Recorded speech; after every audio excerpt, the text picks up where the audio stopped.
Get with the program. Game of Thrones. Spoiler alert. Go ahead, dude.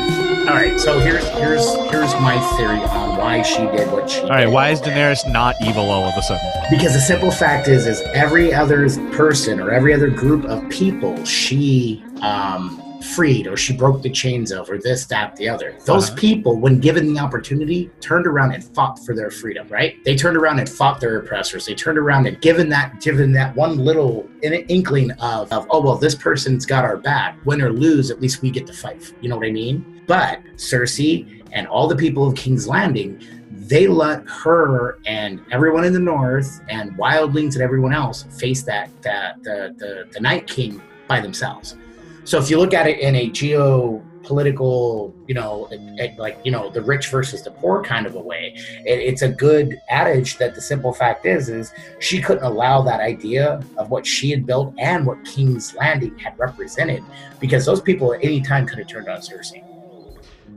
Those people could have turned on Cersei, but those people were also not the rich. Those people running through the streets, the little children getting trampled and burned to death, they were the poor in Flea Bottom who had no choice and thought that the safest place to be was in the Red Keep, which is why they all at first ran towards that. When they saw the door shut, they started getting pissed off. But honestly, when they said ring the bells, they were saying, stop the dragon fire, give up, we're letting you guys take over, go kill Cersei, we're fine. And that's the end of it. But no, he decided to murder them. But at the same time, those same people... She is a fucking murderer. No, because those same people, like you said, that ran to the Red Keep could have just as easily turned around and ran to her army. They tried. In fact, once Jon Snow was finally... No. Get some sense into people's minds, he turned them around and said, get out of the city. What are you doing? No, but instead of going to the Red Keep, they could have turned around and fled the Red Keep before any of that ever started. They just didn't want to get burned by a dragon, dude. How do you know that they weren't propagandized by their political establishment as well? Think about it in terms of what we live with today. Think about all those people as, although they're blue no matter who, they're innocent in the fact that they're not woke yet. They don't understand that the people leading them on are leading them on in order to bring them to the slaughter. But they expecting Cersei to kill them all. Nope, because it's still the same point of like I said, is that's the establishment. Those people knew that Cersei was an evil fucking cunt forever. But they don't know anything about the Dragon Queen. All they know is that there's a dragon blowing fire on the city. No, because you got to remember. No, because in the previous episodes, these are Flea Bottom people. They don't know shit about shit. The word still went out that before they fought the last battle with the Night King, right? Word went out, and it wasn't just the houses; it was to the people. And it was everyone in the Red Keep was like, well, we're safe here. We're not going to risk our necks to go up and fight. It wasn't just her army. It was her people. Man. I'm telling you, Flea Bottom people aren't the ones that they're calling to. They were calling to the people's armies and the houses that are represented by the Red Keep. Right, but there was no houses for the wildlings. There was no houses for the people that were brought over. Yeah, but those are different from the people of Flea Bottom. The people of Flea Bottom consider the homeless of Ethiopia. You don't expect the homeless of Ethiopia to go fight with us against the Russian oligarchs that decided to take over our elections, do you? I mean, they could give two shits. They don't even know if we're telling them the truth. I don't know. I definitely see your perspective. I understand the choice that she made because she thought she was being strategic. But I really think the show painted a pretty clear picture that when those bells rang, she could have killed Cersei. In fact, I think everyone was expecting it. And she didn't. Mm-hmm. She just started, her face turned. They used about every single thing to let a kindergartner recognize that she had lost her shit and started killing her. Yes and no. I mean, my whole thing is this, is in the last little bit, right? She gets diverted. Yep. Because to go and fight for the North, and she gets diverted to go and fight. Like at any point in time, she could have left her forces offshore None of them were on shore. She could have left them offshore and let the Night King go in and wipe that entire continent clean. And then she could have gone in and cleaned out. And Are you? hello? Is that You Mr. tell me Josh? to say. I want to say on season. Hello? Can you guys hear me? Yeah. We sure can. Save me. Save you. Yeah. So GOT, I'm curious like how Corey was triggered. I saw Jesse's post about GOT broke his wife. Oh, that was that. Yeah. That was for the earlier stuff. For like the Night King and everything else. But what we were talking about is I think Daenerys was in the right for what she did. Obvious. Yeah, I mean it was obvious they blew their entire budget on episode 3. Episode 3 was cool for what it was. Like, it was cool to see an undead dragon with half a face, like, try to attack Jon Snow. That was kind of neat. The whole, like, cat. Oh, you're cutting kind of it cool. out. But there were certain things that I found hard to believe. The way that castle's overrun with 100,000 undead, yet they're like 5 inside the entire castle. 10 minutes until like she could get away, and so that was a bit unbelievable. I don't know if the Red Witch was supposed to ask Arya with some of the magic from the lore, but somehow she just magically appears out of nowhere that the Night King can't see. Out of 100,000 undead, somehow she's able. All of the lieutenants were completely meaningless and useless, and they were just there just to show that they were there. Hey, Crashers kids, remember them? We're not going to do anything. They did the same thing to Ghost. Ghost was just like, hey, look at Ghost is running with people who are mounted. Ghost is here, guys. You didn't forget about Ghost. And then Jon Snow Ghost. 2 guys. Yeah, and then Jon Snow Ghost. At the end of the episode, it's like, what the hell was that? Like, why would you Ghost? And then freaking this latest one, while cool and all, Jaime gets stabbed in both kidneys, and then he's just like, okay, that's cool. Like, even though the first one stabbed me, I looked like I was about to die. Well, you know what? I heard Eye of the Tiger play. I low-crawled over to my sword, murdered a motherfucker who said he fucked my sister, and then I turned around and ran through an entire castle, got to my sister. The only even idea that you have that I'm injured is the fact that she says something and shows red hands. I'm not limping. I'm not really showing any signs of distress about it, other than I'm sad because here's this woman that I have weird emotions for. Well, okay. Let me ask you a question. Wait, Josh, let me ask you a question. Okay. Now, isn't there a term in combat medics that they talk about a thing called a sucking chest wound? Isn't that what he would have had? Yeah. Because I mean, no. So it's not. So sucking chest wound can only occur when you have a hole where you're sucking air in, and so the sucking chest wound. The problem with that is it can cause like a pneumothorax, which means that space around your lung can fill up with air, and it'll actually collapse your lung. Or you can have a pneumothorax, a hemothorax, which will fill up with blood, or you can have which is right, but and normally, so, like, I mean, if it was in his, he would have had a sucking chest. Right, but he got stabbed with a dagger that would probably had to be a minimum 8 to 10 inches long twice, and he's running around and not even heavy breathing. You know what I mean? I'm sitting there thinking to myself, if you get stabbed in the side, there's a good chance you're getting a lump.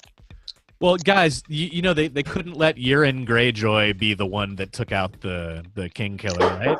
Why even what was the point of having him magically wash up on shore? What is dead may never die, because he's a water guy. They didn't give any reference to that. They didn't give any reference that maybe it was the water lords or the gods that they we saw him abandoned ship, then it means he's a bad captain at least. So I thought it was really shitty. It was just like this whole old super Euron was super two-dimensional the entire time.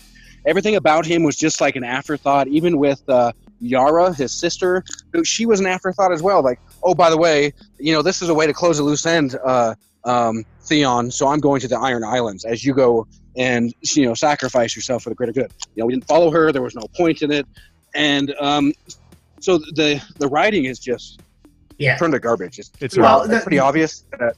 Well, the point of view, right? But where you came in, the point of view that I was telling Chris was a simple fact that by her going and fighting the battle for the North, it basically cost her everything. I mean, her translator technically, I mean, kind of was a representation of her heart. You know what I mean? To, you know, her heart being in power, but still being kind of connected to the people. But I mean, that battle and just going to the North cost her not only her army, it cost her John because he found out, you know, realistically who he is. Then it's going to cost her her kingdom because, you know, Sansa's playing the whole Littlefinger and Master of Whispers or whatever the hell you want to call Varys. I mean, she's playing that playbook by, you know, I guarantee you by the end of next episode, Sansa will be sitting on the Iron Throne. There's only one left, right, fellas? Yeah, that's it. But going back to what I was saying is she could have at least, you know what I mean? At any point in time, she could have said, no, I'm keeping my army off the shore and we'll let you guys fight the Winter King and I'll come in and mop up after because then I don't have to kill anyone but the dead. And she would have had 3 dragons to do it and an entire army to do it, which she could have done. But what I'm going back to is the simple fact is that whole, you know, quota or status quo where everyone's fighting for power over this, and it's almost like that is acceptable losses, and then you have someone new entering the game going, I don't want to play your stupid games. Your entire society was rotten from the inside out.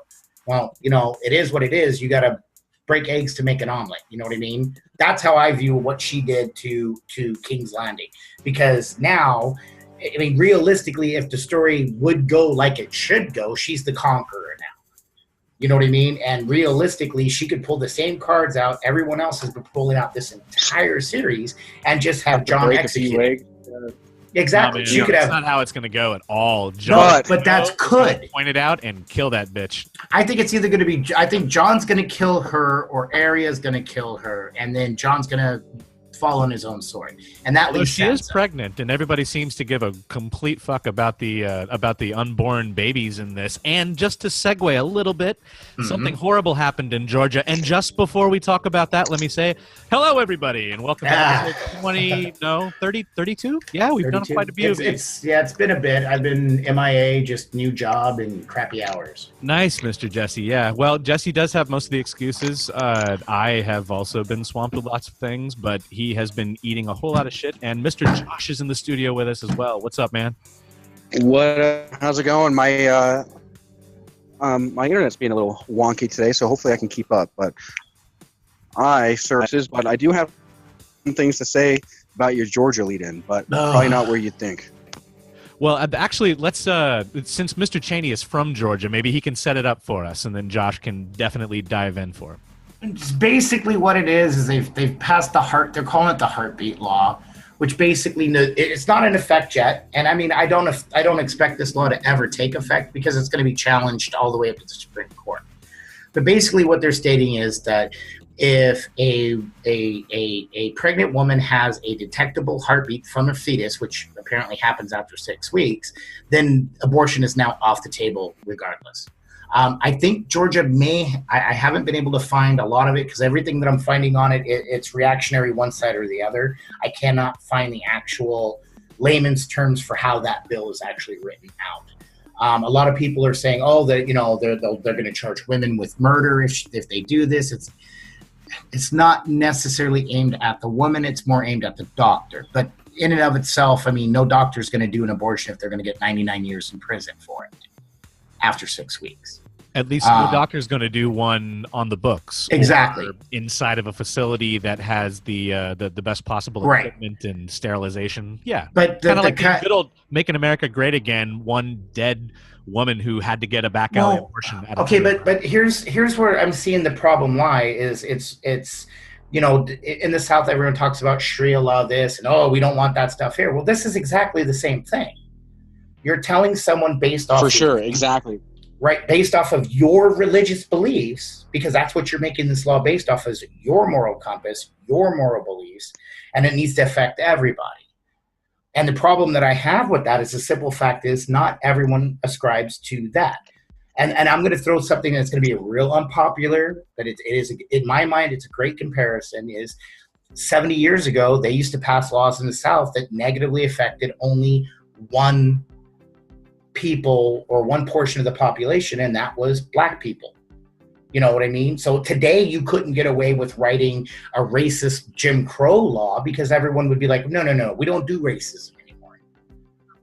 But you know who it's going to disproportionately affect, this stupid law, is all of the poor. Because people that have tons of money, they can go to their plastic surgeon. They can go to their their house call doctors, and they will get the thing accomplished under the radar and cleanly because they have the fucking money to, Jesse. Right. But now they're even saying, they're even saying now if you leave the state to get it done and then come back, that there could still be repercussions. And and how are they even going to prove that at all if somebody doesn't quote, announce that they're pregnant? If they don't have any proof, what are they going to have, like the pregnancy Gestapo to show up at your house? Well, the thing that pisses me off is right now, I mean, I live here, okay? And here's what I'm seeing. I am not making any judgment calls because I am in the same thing. And I'm going to tell you right now, people that have a vast amount of wealth are mentally unstable people. I think it has something to do with seeing all those zeros in a bank account under your name does something to your fucking head that suddenly you think that you know best for everyone else.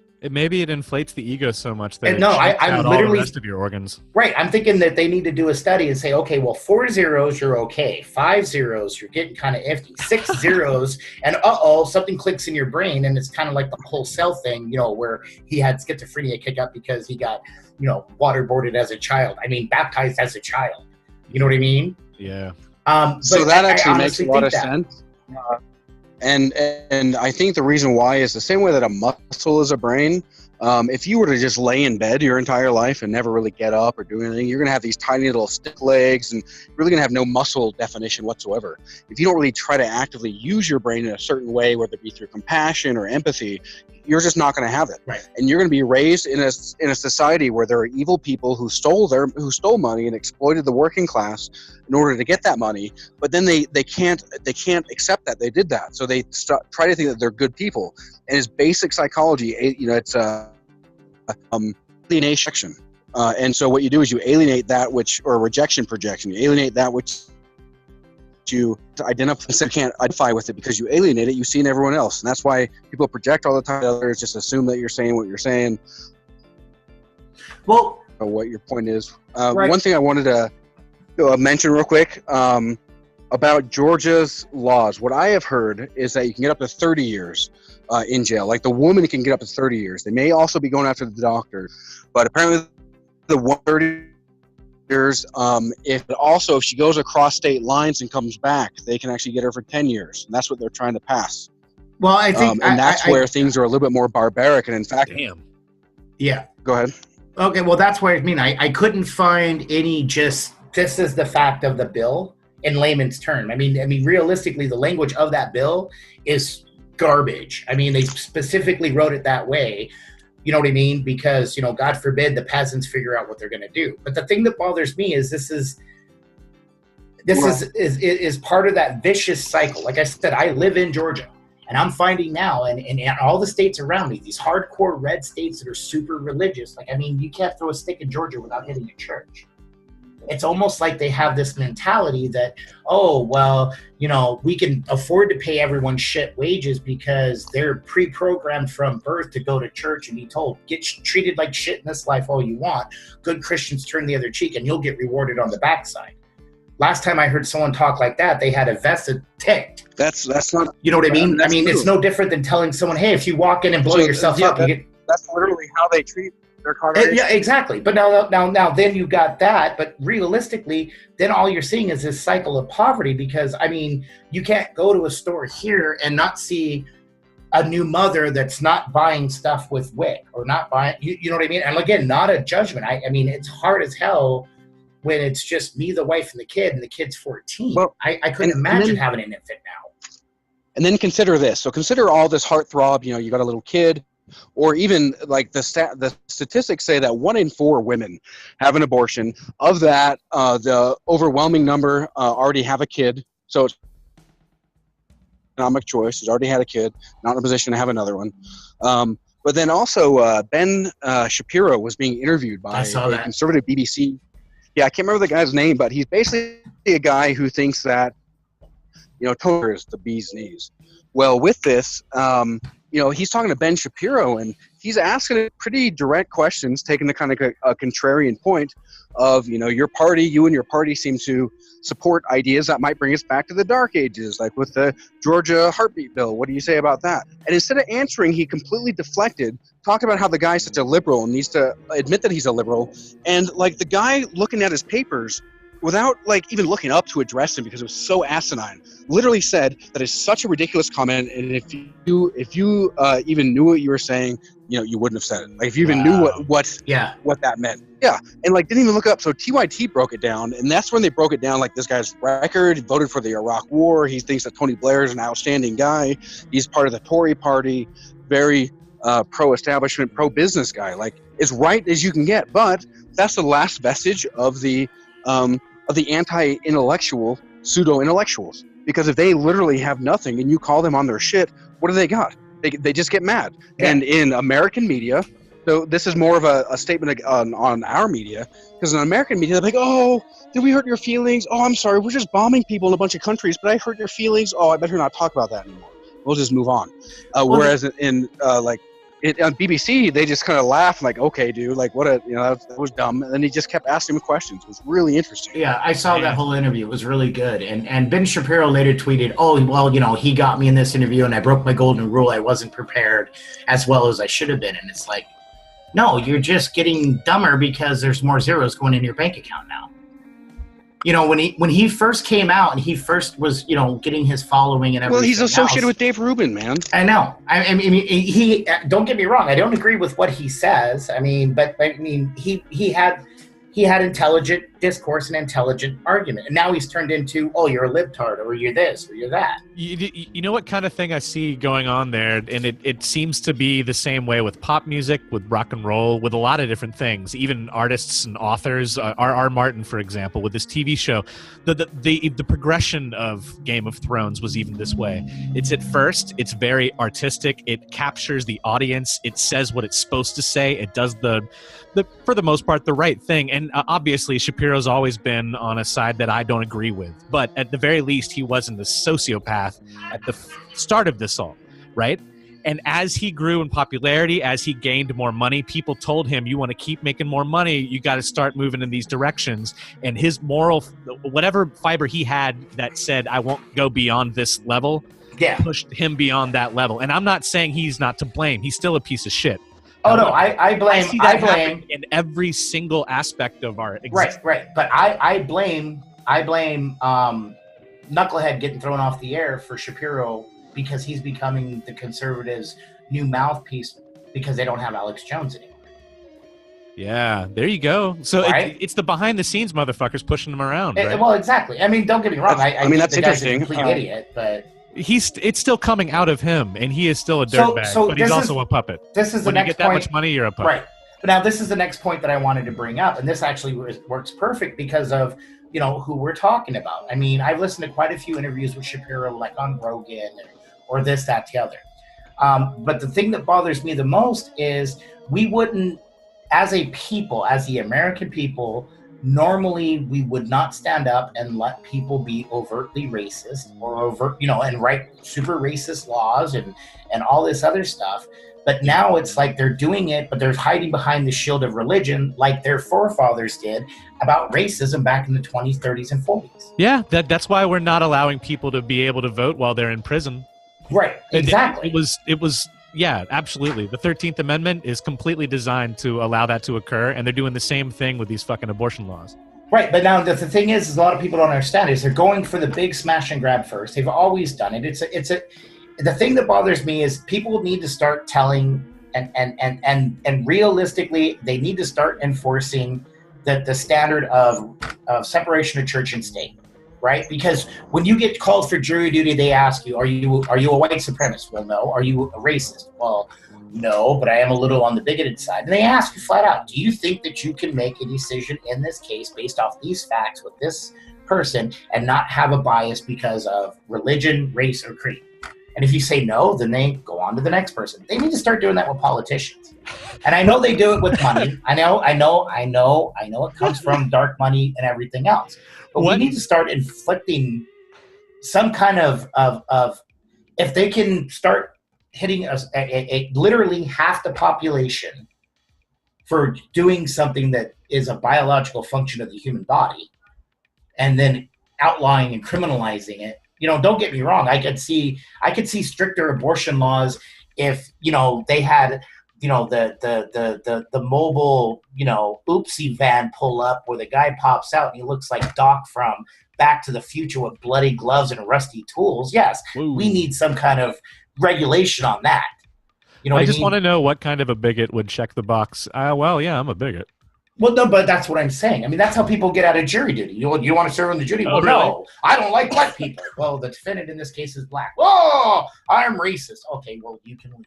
I see. You see what I'm saying? Yeah, right. But I mean, if you cannot make it is an intelligent argument and leave your wacky ass comic book beliefs, this, that, or whatever out of that equation, then you can't hold that office. You can't play with the big kids no more.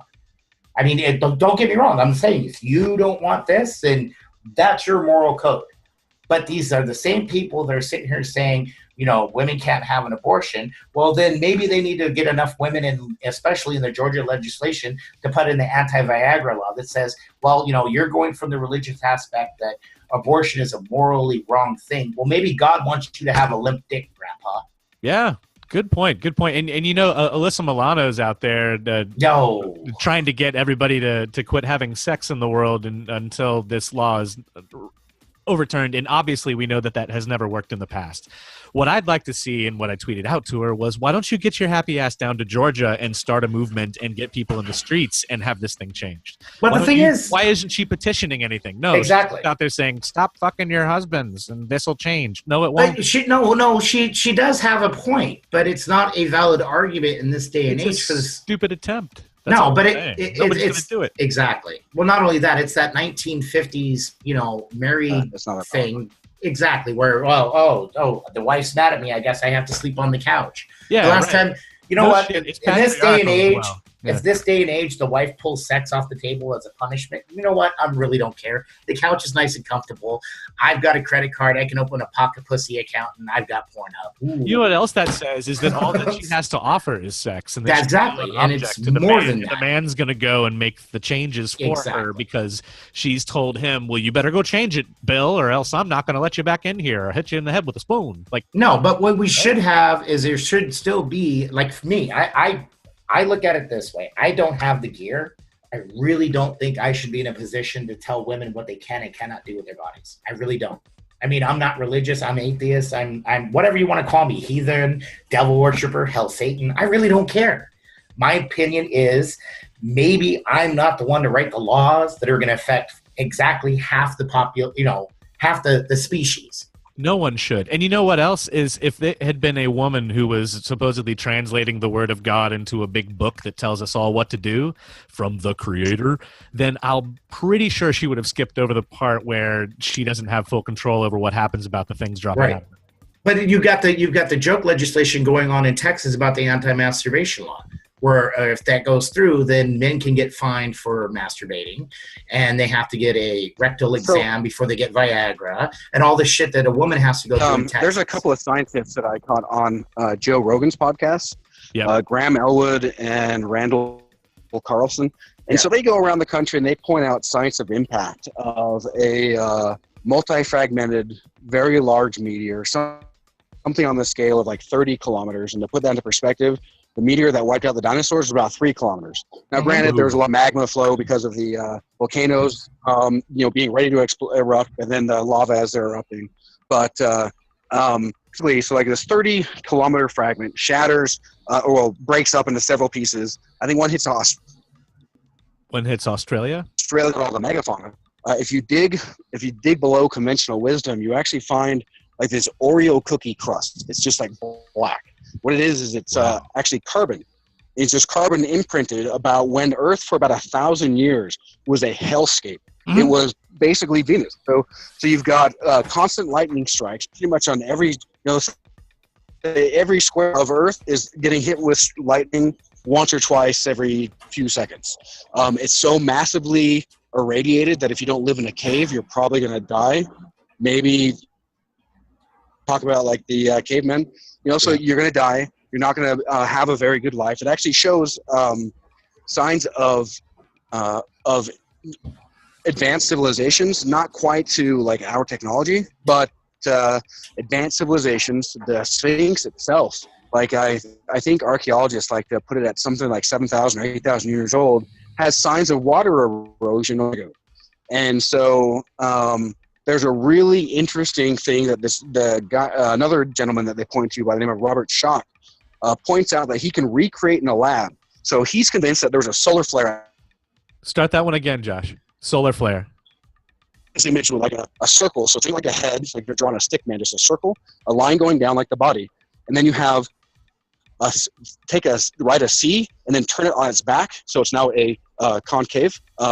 And then take another circle and then put it the exact opposite way. So now it's pointing down. So the convex.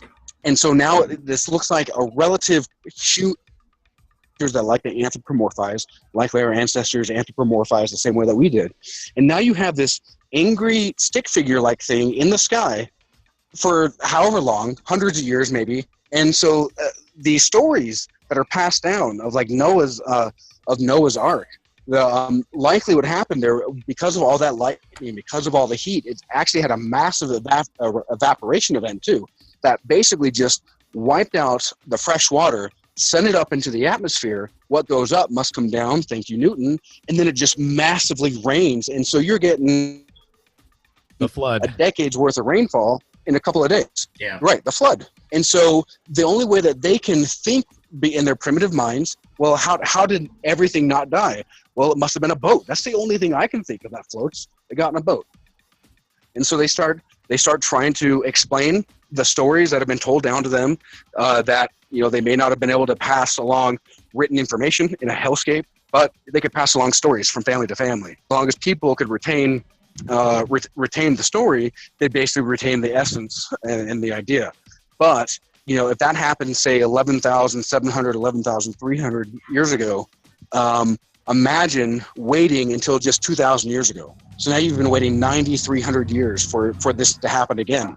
It hasn't happened again. And then so you have to reinvent and the Jesus. And I might be more open to the idea of Jesus if there's more evidence and not just a book that has circular reference, to support it. But it's so interesting that scientific fields can need to do. And I think that the more we fund these types of research and the more that we get involved in these types of research, the more likely we are to get the crazies off of the kind of reliability scale when it comes to public discourse. Because these people, like the Pat Robertsons, the fact that anyone would even take him seriously, let alone make him as rich as he is, or Creflo Dollar, like it's kind of mind-boggling and scary. And so if we can get to a place where we can educate the populace, make science fun, less rigorous, actually fund it, we can likely get rid of a lot of the God of the gaps, quote unquote, which I think has been the biggest progression to getting a more secular society, is just reducing the gaps that God has explained because we explain science, which is why the God-fearing community is so afraid of science. Yeah, Boom. I agree with that wholeheartedly. Boom. But that's the whole point, right? I mean, it goes back to, we've talked about it before. I mean, if back in the late 70s, early 80s, if stem cell research would have been allowed to evolve scientifically, don't get me wrong, it needed to be regulated, but if it was allowed to, be where it should be as of today, you wouldn't have to really worry about too much healthcare. I mean, you'd have, immediate healthcare, like, I got in a car accident, but I think, we would be a lot farther along and not so, oh, what's that? Your kidneys are bad? Well, let's hack and stash, or let's give you drugs, or let's do this, or let's do that. You know what I mean? Absolutely. But I mean, the thing that I'm bothered the most about is the simple fact is it's right now everyone's arguing over the idea, right, of abortion and no abortion and making it legal, illegal, this, that, the other. This is something that we've already discussed. When does life begin? When does exactly? I mean, we all know when it ends, and we also know when most people stop giving a good goddamn about you. It's the minute you hit the ground. You're done with I guess once you're 16 and you can emancipate yourself, right? Or maybe 18 in certain states. But well, no, I mean, in Georgia right now, the poverty level for children is through the roof. Well, where's all this they concern? really don't care about the people under 18 then. No. I mean, it's one of those things. They only care because it's a moral argument. But the minute that kid hits the ground, it's a hardcore reality. And if you'll notice, they also insist on not being able to help people out once they're on their deathbed as well. Exactly. Yeah. Well, but that's the thing is now if we're going to have this conversation about where life ends and where life begins, well, I mean, scientifically, they can find cells that are still, stem cells in the brain are still active up to 36, 48 hours after death. We already seem to fight over who has control over death. Now we're having a fight over who has control over life, really. And I mean, we've always had both of these fights, but what I'm saying is that nobody seems to give a shit how many more missiles we build. I mean, we might say something about it, but nobody's out there really protesting. Nobody's strapping themselves to silos. No one's dying for that. Right, but People these are are strapping themselves to buildings. They're blowing up hospitals. They're killing doctors, and they're threatening women's lives with laws and with guns over the birth of somebody. And I just don't understand. We're fine with blowing people to death because they got to be able to make the choice of what they did. But what about the woman who didn't make a choice to become pregnant in the first place because she was raped? If there's a heartbeat at the moment that she realizes she even missed her fucking period, all of a sudden that's going to put her in jail and call her a murderer forever and ruin the doctor's life. I mean, think about it.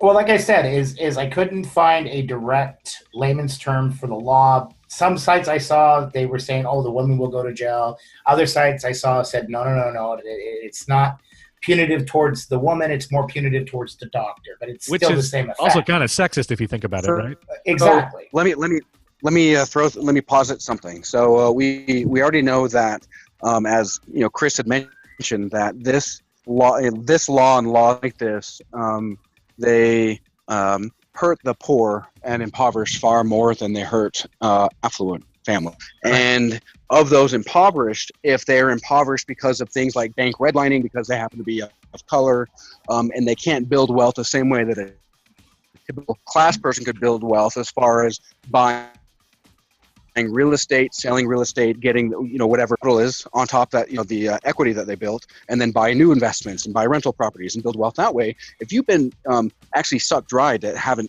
inability to be able to do that, as well as since 2008, the financial crash actually hurt Black and Latinos so much so that they are still 40% and 46% respectively below where they were in 2008 before the financial crash. And then if you can make sure that they still have babies, and you can make sure that slavery is legal through prison, and you can make sure that prison is stacked with Black people, what's a great way to stack all the cards to make sure that you're getting free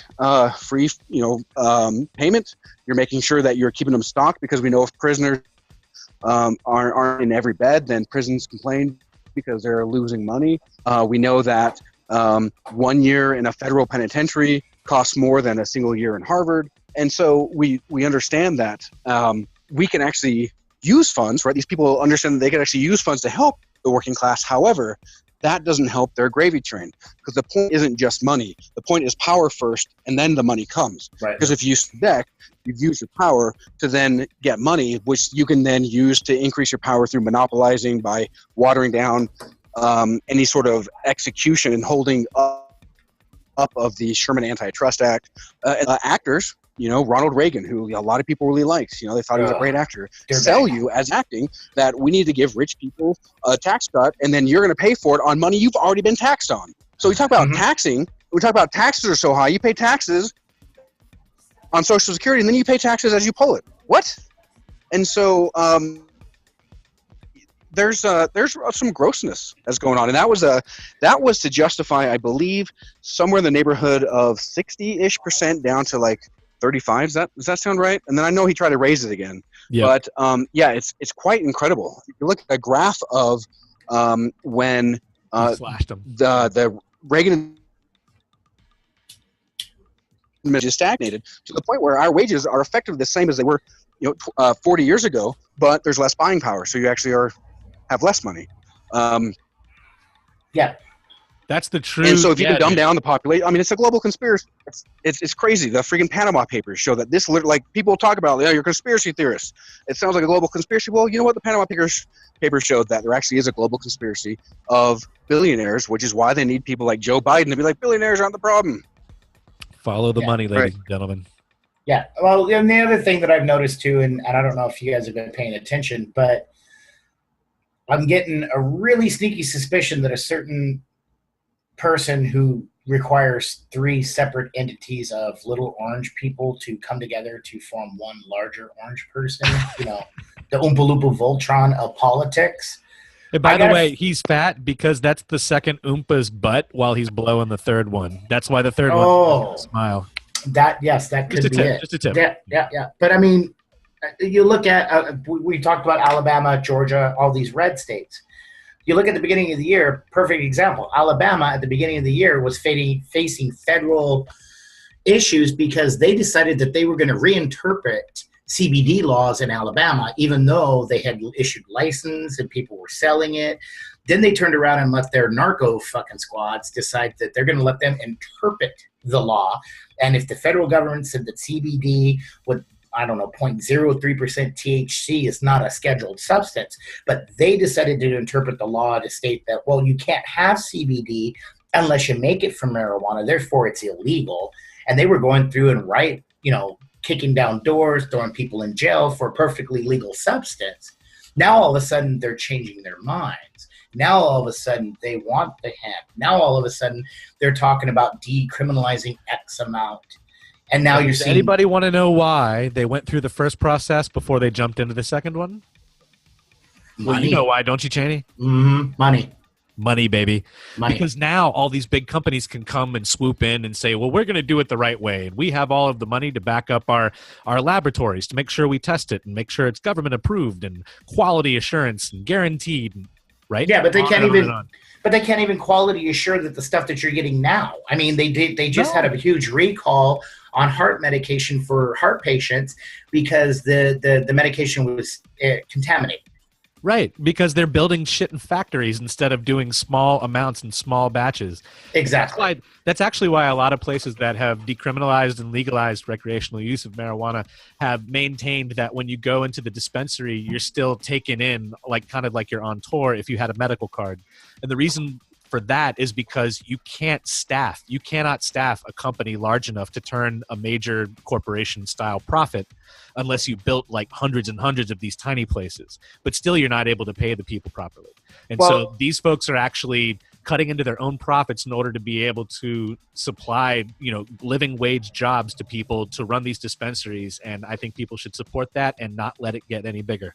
No, and that's sad. I mean, right now, since I've been in Georgia, we've been in Georgia a little over 3 years. When we first got here, Georgia had the opportunity to be the first state to allow legalized hemp to grow as a cash crop. And they basically shot it down 3 years in a row, and now Kentucky has that honor because of, the turtle fiend. Teenage Mutant Ninja, old-ass fucking turtle in a half shell. You know what I mean? Well, Kentucky, as I understand, if you look up cash crops, Kentucky has always made money off of whether it be hemp or weed. That's been, I want to say, their number one cash crop for a long time. Well, so that makes sense that Mitch McConnell being a senator from there would actually leverage. So Kentucky could be the first. So I suspect that many of these people collude. They've got the same talking points, so they probably have much of the same talking points for legislation like that. Right. But Mitch McConnell, you mean even though it was cocaine? Haha. Well, no, but Georgia, not to cut you off. Are you done, Josh? Because you're kind of breaking up. I don't want to interrupt. Yeah, go ahead. Okay, but that was the other bill that Super Camp decided to sign into law. But the like Georgia, you can now get a license if you're one of the lucky 6 people that will be privileged enough to have the opportunity to grow hemp. When in this area back during the prohibition and the big, marijuana scare and everything else, they had to go through fields with flamethrowers to get this stuff to stop growing. And now only 6 people have the right to be able to produce it? That is correct. How the hell did that happen? That's how he signed it into law. That's how he signed it into the bill. And were these 6 people also represented by lobbyists? Oh, no, I don't know about that. And I don't think that most of them happened to campaign and give him money so he could, gerrymander the election and everything else. But, I'm not saying that happened, but I'm not saying that didn't happen. That is absolutely absurd. And it's all fuckery. Like, I mean, that's the thing. Like, me and Corey have been having this conversation that, I mean, to go to a completely, yes, it's a political podcast sometimes, so I'm going to throw my 2 cents in there. I mean, you put up he who combs his hair with a balloon, our, hopefully savior soon. You put him up against the, Oompa Loompa Voltron guy, and what's he got to argue? Every point that he's ever said that he's going to do, he's done the opposite of. He didn't drain the swamp. He brought in more gators. He didn't build a wall. He's, going to fuck everyone out of their pay for another 2 months the next time he doesn't get his way. He hasn't done anything positive that he said he was going to do except for, he gave more tax breaks to the rich, right? So the only thing he's got to fall on is he's going to do, what everyone said that Obama should have done when he was running for his second term. Everyone's the only Trump card that Obama, or the only good card that Obama had was he killed bin Laden, but he never played that card on But the campaign thing is, build a wall it's a pretty genius strategy, because they basically turned it into kind of some communist 5-year plan. Yeah. Because he needed to be elected a second time in order to get it. And the whole reason why they never built it in a few years, the majority, because they didn't want to build it. They wanted a wall to distract, because the working class have 90% plus in common, right? Yep. And so you need to distract us because we're stressed to the point where we're incapable of using critical thinking skills. We're overtaxed to the point where we're incapable of making critical thinking skills. We're undereducated to the point where we're unable to make critical thinking skills. And then they turn us into a society that's ripe for fascism, that's ripe just for somebody to tell you how it is, and you just take your talking points and move along. Right. And so here comes this strong man. One thing I learned in the Army a long time ago, that if you walk with a purpose, people will leave you alone. Like, this guy knows what's up. They're going to leave. But if you walk around like looking around, you might know exactly what you need to do. But you look around confused, and people are going to snatch you up because this guy ain't doing shit. Yeah, but that's the ape part of your brain. I mean, we're not apes. So they tap into the lizard brain. Yeah, they tap into that lizard brain, the animalistic brain that wants to find, some sort of cohesive thing to stand with. That's usually a leader, right? We want to stand with our leader in order for us to, kind of a shitty saying now, make America great again, make your tribe great again, make your hill great again, make your mountain great again, wherever it is you live. Right, you identify with this tribalistic idea because we had to live in tribes for survival, and so it taps and it hacks a part of our brain, because they make us nearly incapable of utilizing the monkey portion of our brain, and instead we can only use the lizard portion. Yeah, all of this is master planned, so we can be completely controlled and never. The idea of like the First Amendment is so important that you have a gun. To protect, or Second Amendment, to have a gun to be able to protect yourself. Well, what if you don't have your First Amendment and you don't really understand when it's right to pick up that gun? You don't really understand who the authoritarian is, right? And so, and you dumb people down. Lots of money to be made off that too. You make a law, and then you create a shadow organization to be able to fund other companies outside of the law to be able to help pervert that law. You mean like the ATF and the DEA? What? Doesn't everybody really hate it that the movies are all remaking things from the past, that they're bringing up old stories and they're trying to redo them with a different twist or something, but at the end of the day, it was done fine and we should have left it where it was. And to hear someone say, make America great again, it's just got me thinking, like, make again, to remake, like implying that somehow the past is better than the future. It's actually out of a fear of future that we look to the past to try to recreate it. But we can't ever recreate it, which is another reason why we got to stop bringing in people with really old ideas. And I don't say old people because I think Bernie Sanders does not have old ideas. He has good ideas that are about the future and not the past. But you got to remember too is it's all about spin, right? So it's not what he's saying, it's what he's not saying. He's standing up there for the one portion of the population that has just been so downtrodden that they need to unionize, and that's the billionaires. He wants to make America great again for billionaires. He wants to make America great again for capitalism. He wants to make America great again for everyone but the poor. That's what is being said that no one's addressing him on. I want to see someone stand up in the debate I want to see him go up against someone else in a real town hall so I can raise my hand up and go, yeah. 2 questions. A, are you fucking retarded? And B, are you fucking serious? Well, and so there was a quote, I want to say, by Isaac Asimov that said something along the lines of violence is the last refuge for the incompetent. So imagine a working class in a society that I previously explained. All of our rights are extracted from us. So all the wealth and the equity that we create and the productivity that we create is extracted in this rent-seeking economy. And so if the only thing you have left, because you have no ability to fight for a better pay, better life, better job, is to want to just see somebody get socked in the mouth, and then Donald Trump comes along and says, hey, I'll fight for you. Yeah. I mean, doesn't it make sense that you'd buy in with a con man? Because every single person who says that they're the adult in the room puts it deep in your ass and tells you to enjoy it. And as they piss all over your hair, they say, enjoy the rain. Yeah. Right? It's kind of like saying to a Targaryen who recently enslaved everybody, but now seems to be a person breaking chains, but they have a dragon they can't control. Yeah, come on over. Help us.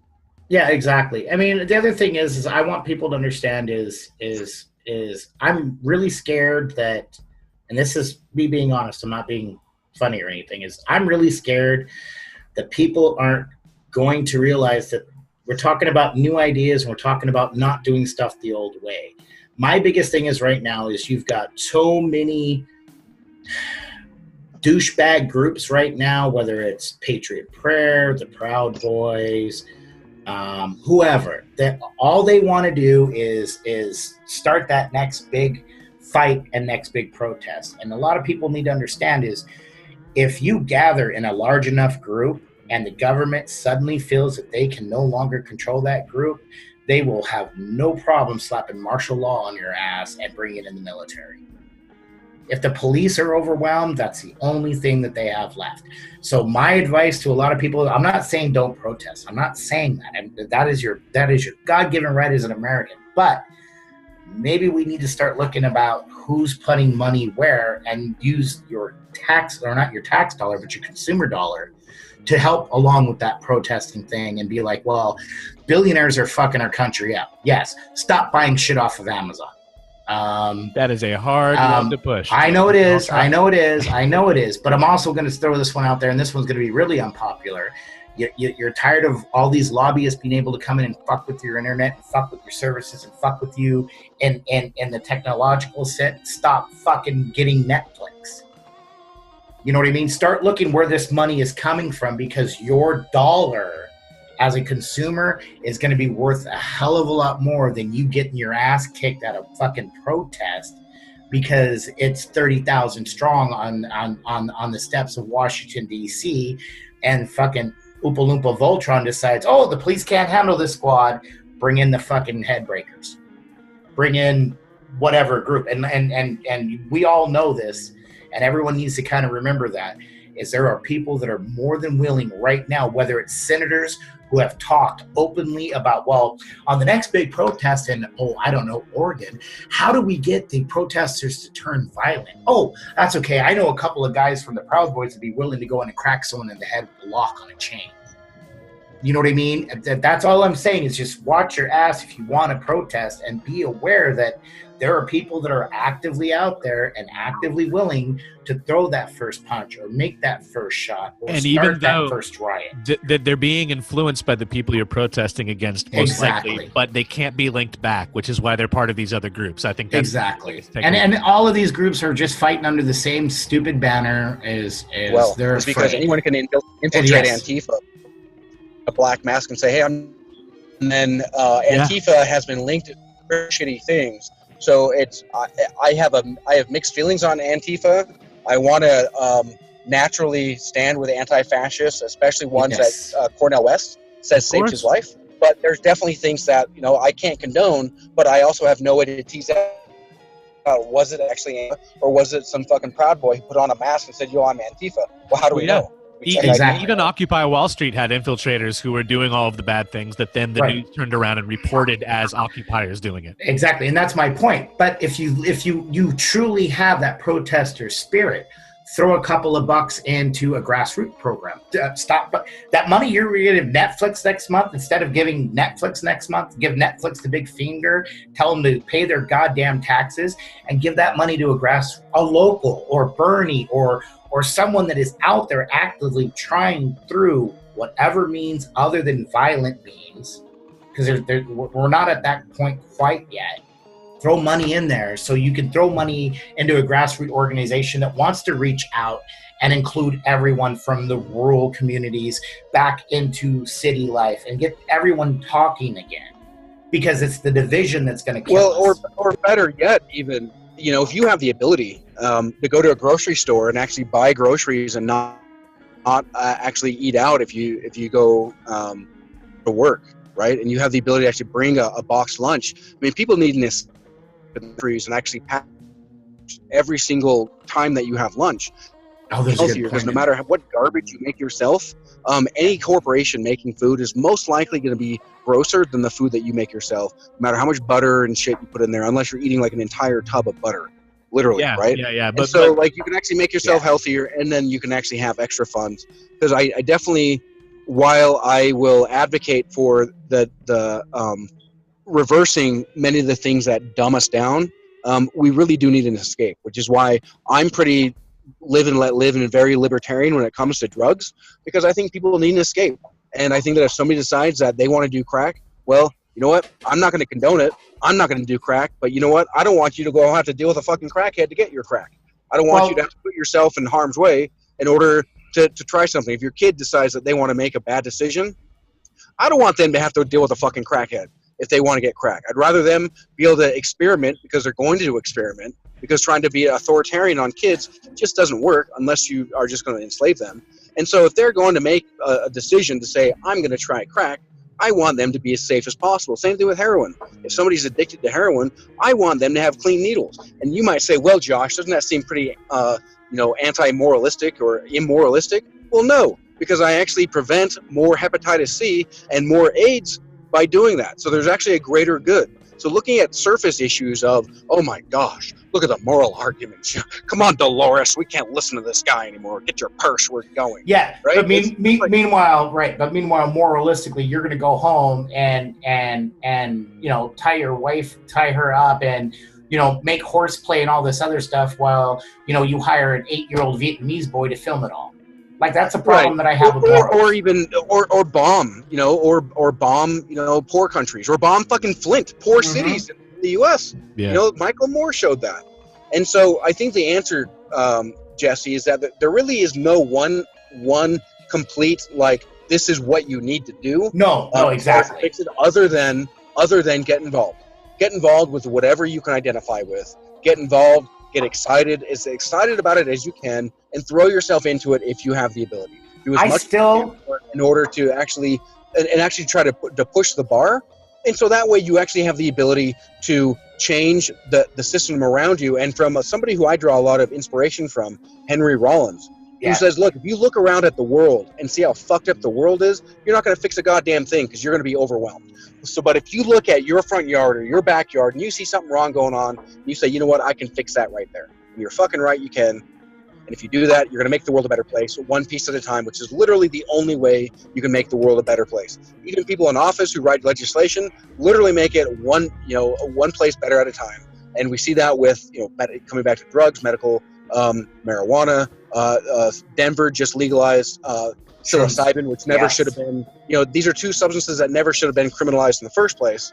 But still, and then I want programs that actually inspire people to trip, inspire people to take psilocybin, inspire people to take DMT in a safe environment, so we can actually map out these drugs and see what their actual benefits are. We know that severe depression can be interrupted with psilocybin.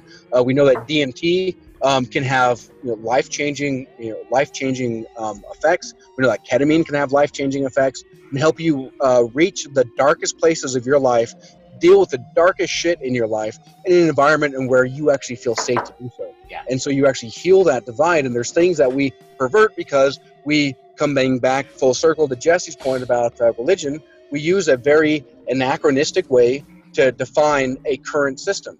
and that's fucking terrible, man. An obelisk in time should never be used to tell your future, and the Bible is nothing more than an obelisk in time, something that can never be changed. It can only be reinterpreted by a Pat Robertson, and if there is a God, great. If I find evidence of it, of that God, I would be more than happy to have a conversation or whatever it is, figure out what sort of worship there is. But as far as until I have evidence, I'm going to be pretty agnostic. You might call me an agnostic atheist, but if I saw evidence of a God, I'd have no problem believing in a God, especially a God of order that breathed life into the cosmos. But as long as we continue to see a world where tens of thousands of Yemenis are starved to death, kids in our own country are fed lead-infested water, and we think that God is okay with Houston flooding, with New York flooding, with Puerto Rico flooding. We think that God is okay with that, but he's going to turn around and help you with your keys, or help you pass a test, or help you get into to model college or win the Super whatever, Bowl, right? Yeah. Whatever, help you walk across the street safely. What the fuck? The level of hubris for that makes me so sick it turns my goddamn stomach. And so one thing I'd like to add to that, though, if you don't mind, Josh, is that even for those who do believe in a God, you have to also believe then of his or her omnipresence, meaning that the past, the present, and the future. And just like that Bible is no longer relevant to the future world, you can't raise your kids in the world that you grew up in. They grow up in a different one now. All you can do is give them the stuff that bleeds through, right? Don't hurt each other, and don't eat stupid shit, and learn to fend for yourself so that other people don't have to be burdened with that, and help people out whenever they need the help, right? All those things are good, but you don't need the Bible to do that. You don't need to follow suit with these stupid arcane laws that were created because people still believe in something that didn't involve science when they made the decision. And I really think that that's kind of what Josh is shooting at here. And I really think that it's a piece of every aspect of society, is that you need to move forward and you need to carry over the big, broad, sweeping ideas, but you don't need the minutia. The minutia was just idiotic. It was ignorance. And now we've learned and we've moved on. See, the biggest problem that I have is going back, like you were talking about, is the simple fact is they're writing these laws from a moral perspective. Okay, you're writing a law that is going to affect people on morals that you say that you follow, but that moral code just happens to have a handy little escape hatch in that when you break that moral code and you break your own morals, then you throw back the whole, you can't judge me, only God can and God forgives. Well, that's fucking convenient. But if we made it a law that if you broke your own morals, because that's the law. Logic I referenced. Exactly. Yeah. The only moral code we really need right now is mind your own and own your mind. There you go. Yes, you know what I'm saying? That's great. Yeah. So there can be nuance added to that, of course, but at a very high level. I mean, that is exactly the very simplistic, very easy catchphrasey philosophy to have a good life. Look, mind your own business, and if somebody else wants to go to the grocery store in pajama pants, who cares? If there's a dude who has a beard that wants to wear a dress, who fucking cares? Also, help out your friends and your family and keep track of them, but leave everybody else out of it. Exactly. Right. Well, own your mind. Tell the truth. Mind your business. And know what you mean to say. Don't try to fool other people. Own every word that comes out of your mouth and fucking mean it. That's what I'm talking about. We need to talk about one little thing here, and I want you to throw it up. I know that last time we didn't get the shirts made because we didn't get the orders, but I thought of a new slogan, and it's a perfect slogan. I figure you can even throw it on the other website, and realistically, it doesn't get any blunter than this. Yep. Ultimate grassroots slogan. I can't fuck it up any worse. Seriously, that's what you want on a t-shirt? That's what I want on a t-shirt. All right, well, that will definitely be for the Progressive Rampage t-shirt. That's fine. That works for me. And that's the best way to encourage people, like you said. Encourage people to go out and run for office. You don't have access to nuclear key codes. You can't fuck it up any worse. So that's an interesting point. And I'm actually considering, if I'm going to run for office here in 2020, I plan on meeting with some DSA folks. I reached out to Graham Elwood and told him, what I'm thinking about running for, and asked him if I could count on him for an interview if I do. And he said, for sure.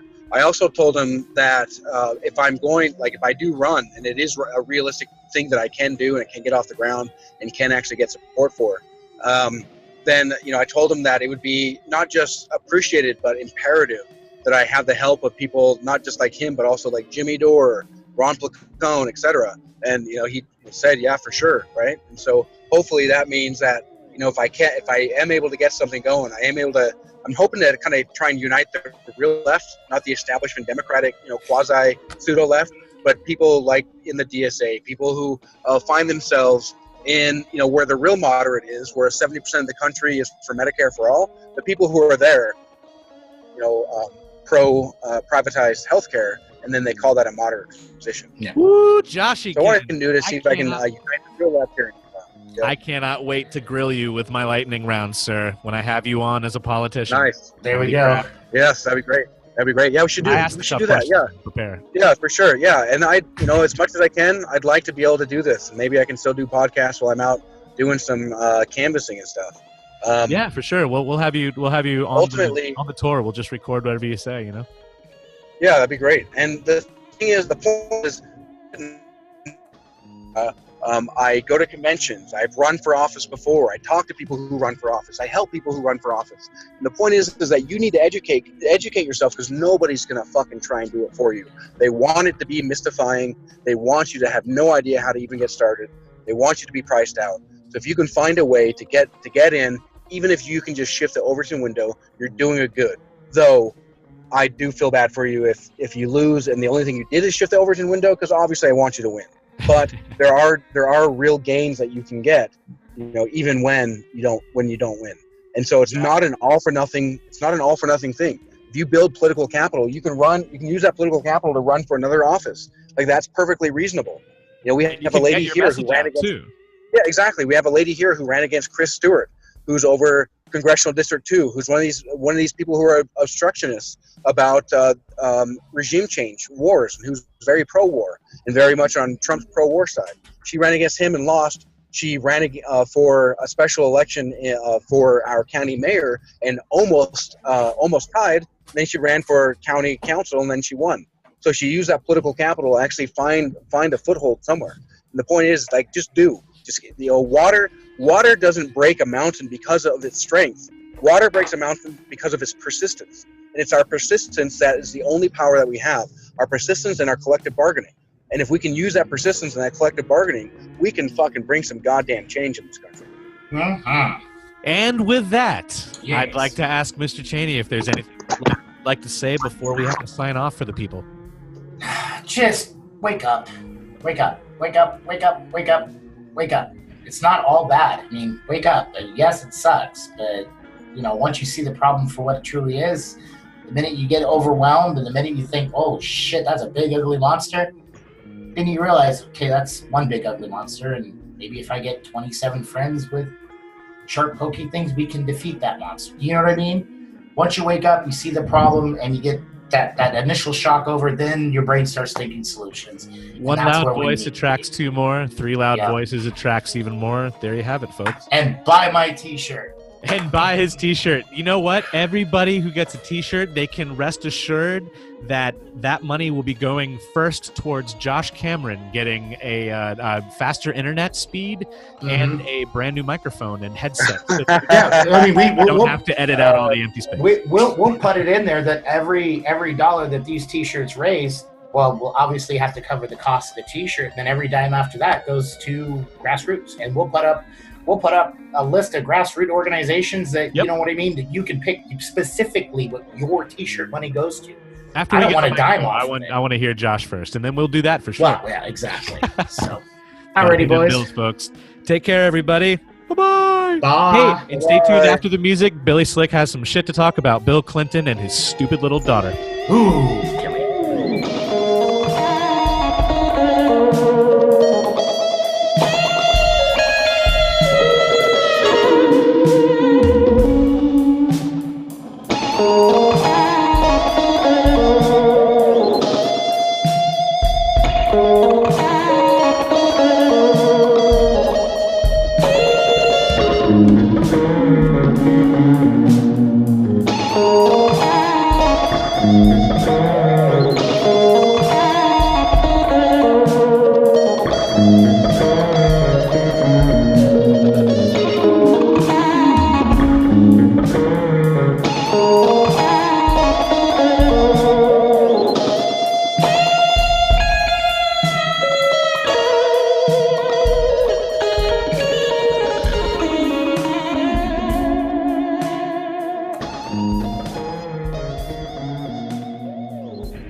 Hey everybody, BillySlick here.